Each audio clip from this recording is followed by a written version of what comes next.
पोहोचलं। आपण एक प्रतिक्रिया ऐकणार आहोत। गजानन काळे जे नवी मुंबईमध्ये मनसेचे कार्यकर्ते आहेत, त्यांची एक प्रतिक्रिया येते, ती आपण ऐकूया आणि पुढे पुन्हा एकदा मी तुमच्या दोघांकडे येतो। महाराष्ट्र नवनिर्माण सेना आणि महाविकास आघाडीच्या आजच्या सत्याच्या मोर्चाला प्रत्युत्तर म्हणून भारतीय जनता पक्षाने मूक मोर्चा न काढता स्वतःच्या थोबाडीत मारा आंदोलन केलं पाहिजे। मुळातच मतदार यादीतील दोष दूर करून निवडणुका घ्या हे बोलण्याची हिंमत भारतीय जनता पक्षाने स्वतः प्रथम ठेवली पाहिजे। बाकी सदोष यादीबद्दल मूक असणाऱ्यांना मूक आंदोलनच सुचणार। नक्कीच यानंतर आणखीन एक प्रतिक्रिया आपण ऐकूया। शिवसेनेचे आमदार आणि नेते संजय शिरसाट यांची देखील प्रतिक्रिया आलेली आहे, ती आपण बघूया। त्यांचा दौरा म्हणजे कसा असतो हे आजपर्यंत आम्हाला सुद्धा कळालं।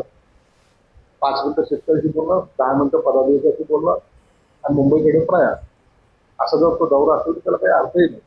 म्हणून आता कधी आलं काय गेलं तर ज्या ठिकाणी पक्ष शिल्लक राहिलेलं नाही त्या ठिकाणी कुणीच संवाद साधला।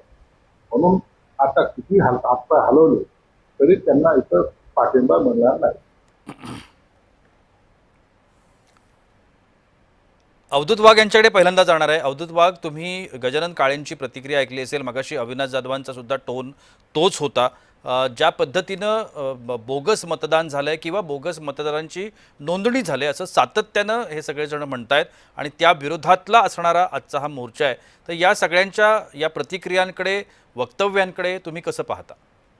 मी पाहतच नाही, यांच्याकडे काय मी गांभीर्याने घेत नाही। गजानन काळे आणखी अविनाश जाधव हे काही एवढे मोठे नेते नाहीत की ज्याच्याकडे भारतीय जनता पक्षाच्या राज्य प्रवक्त्याने फार गांभीर्याने बघावं।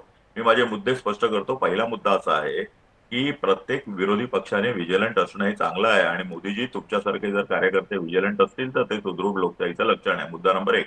मुद्दा नंबर 2, तुम्ही ज्यावेळी म्हणाला 2024च्या लोकसभा आणि विधानसभेचा दाखला देताना या दोन निवडणुकांच्या निकालामध्ये लक्षणीय बदल झाला। अहो, यामध्ये तर 6 महिन्याचा अवधी होता। मी 1999 सालची गोष्ट सांगतो। एकाच दिवशी तुम्हाला विधानसभेच्या आणि लोकसभेच्या निवडणुका झाल्या। 2 मतपत्रिकेवर तुम्हाला शिक्के मारायचे होते किंवा मशिनीवर बटन दाबायचं होतं। पण लोकसभेच्या निवडणुकीमध्ये भारतीय जनता पक्ष प्रणित एनडीएचा पराभव झाला आणि विजय झाला आणि महाराष्ट्रामध्ये पराभव झाला। म्हणजे लोकांनी लोकसभेसाठी त्यावेळी अटल बिहारी वाजपेयीचं सरकार निवडलं आणि विधानसभेमध्ये मात्र मनोहर जोशी आणखीन आमचे गोपीनाथ मुंडे त्यावेळी नेतृत्व करत होते, त्या दोघांना नाकारलं। तर केवळ 30 सेकंदाच्या अवधीमध्ये लोकांनी आपलं मत चेंज केलेलं आहे, हे आपण लक्षात घ्या। आता मी अतिशय महत्वाच्या गोष्टींकडे असो। निवडणूक आयोगाने आतापर्यंत वारंवार सांगितलं होतं, वेळ दिली होती, स्थळ दिलं होतं आणि ईव्हीएमचं प्रात्यक्षिक जर काही हॅक होत असेल तर करा म्हणून सांगितलं होतं। तर अशा वेळी एकाही पक्षाने आतापर्यंत ईव्हीएम हॅक होते ह्याचं प्रात्यक्षिक का नाही केलं निवडणूक आयोगाकडे? तुम्ही स्टेजवर जादूचे प्रयोग का करता? तर या गोष्टीला काही अर्थ नाही। या सिस्टीम मध्ये निवडणूक आयोगाने सांगितलं ना की तुम्हाला जर काही अडचण असेल, प्रश्न असतील तर ते शपथपत्रावर द्या। का तुमची फाटते हो शपथपत्रावर द्यायला? का तुमच्या राहुल गांधीचे फाटते, राज ठाकरेंचे फाटते, उद्धव ठाकरेंचे फाटते? फाटते म्हणजे पॅन्ट, मी म्हणतो, नाही तर तुम्ही काहीतरी वेगळा अर्थ घ्या। का फाटते?